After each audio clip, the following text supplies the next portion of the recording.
دین کی بات پھیلانا صدقہ جاریہ ہے. ثواب کی نیت سے ویڈیو کو شیئر ضرور. قل للمؤمنين يغضوا من أبصارهم ويحفظوا فروجهم ذلك أزكى لهم إن الله خبير بما يصنعون.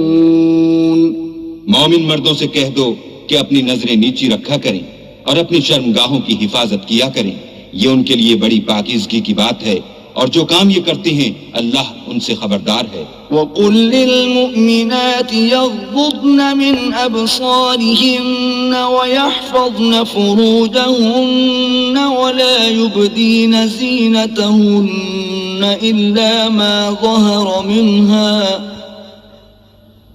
وَلْيَضْرِبْنَ بِخُمُرِهِنَّ عَلَى جُيُوبِهِنَّ ولا يبدين زينتهن إلا لبعولتهن أو آبائهن أو آباء بعولتهن أو أبنائهن أو أبناء بعولتهن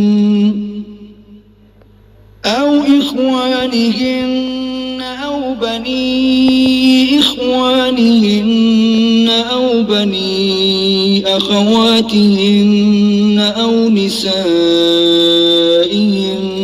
أو ما ملكت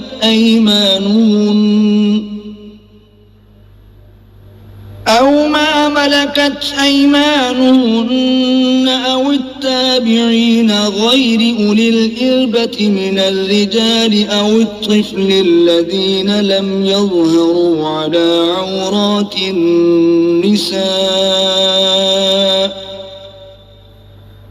ولا يضربن بأرجلهن ليعلم ما يخفين من زينتهن وتوبوا إلى الله جميعا أيها المؤمنون لعلكم تفلحون. اور مومن عورتوں سے بھی کہہ دو کہ وہ بھی اپنی نگاہیں نیچی رکھا کریں اور اپنی شرمگاہوں کی حفاظت کیا کریں اور اپنی آرائش یعنی زیور کے مقامات کو ظاہر نہ ہونے دیا کریں مگر جو اس میں سے کھلا رہتا ہو، اور اپنے سینوں پر اوڑھنیاں اوڑھے رہا کریں،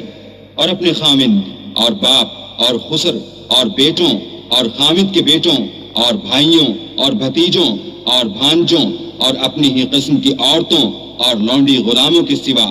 نیز ان خدام کے جو عورتوں کی خواہش نہ رکھیں یا ایسے لڑکوں کے جو عورتوں کے پردے کی چیزوں سے واقف نہ ہوں، غرض ان لوگوں کے سوا کسی پر اپنی زینت اور سنگار کے مقامات کو ظاہر نہ ہونے دیں، اور اپنے پاؤں ایسے طور سے زمین پر نہ ماریں کہ جھنکار کانوں میں پہنچے اور ان کا پوشیدہ زیور معلوم